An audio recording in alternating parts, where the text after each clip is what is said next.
لکڑی کا سوکھا ہوا تنا، ستون حنانہ. آپ کو کتنی مرتبہ سنایا.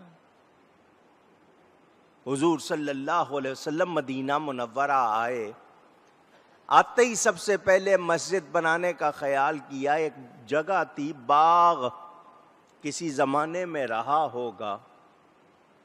اب وہاں سوکھے تنے تھے اور وہ بھی سوکھ چکے تھے. حضور صلی اللہ علیہ وسلم کو جگہ پسند آ گئی. مسجد نبوی، 2 یتیم بچے اس کے مالک تھے، ان کو پیسے دیے گئے، جگہ لے لی گئی.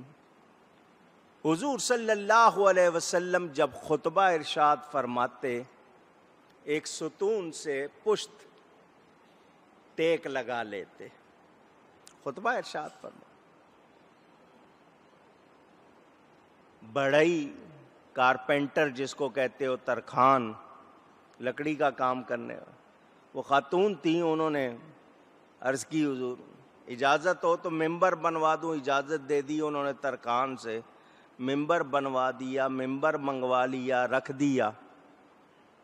حضور اس ممبر پر رونق افروز ہو گئے، خطاب فرمانے لگے. ایک طرف سے رونے کی آواز آئی، رونے والا نظر نہیں آ رہا، مگر اس درد سے، اس شدت سے رو رہا ہے کہ آواز سن کر لگتا ہے کلیجے پھٹ جائیں گے.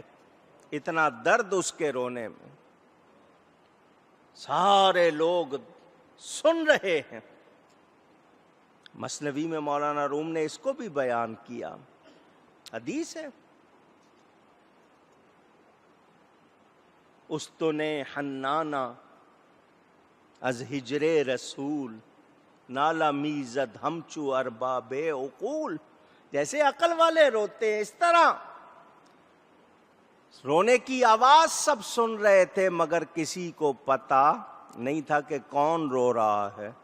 مگر جس کے لیے رو رہا تھا وہ آقا ممبر سے اترے، اتر کے اس ستون کو سینے سے لگا لیا. اس طرح اس پہ ہاتھ پھیرا جیسے مشفق باپ بچے کے سر پر ہاتھ پھیرتا ہے. وہ کیوں رو رہا تھا کہ آپ میرے ساتھ پشت لگا کر بیان فرماتے تھے، اب میرے ساتھ پشت نہیں لگ رہی، وہ نبی کے ہجر میں رو رہا ہے. حضور نے اس کو تھپکی دی. اب بات ہو رہی ہے حضور کی، بے جان چیز سے بات ہو رہی ہے. فرمایا کیا چاہتا ہے؟ کیا تو یہ چاہتا ہے کہ تو ہرا بھرا ہو جائے، تیرا پھل لوگ کھائیں، تیرے سائے میں بیٹھیں؟ میں دعا کرتا ہوں اللہ تجھے ہرا بھرا کر دیتا ہے. اس نے کہا نہیں جی، یہ نہیں چاہتا.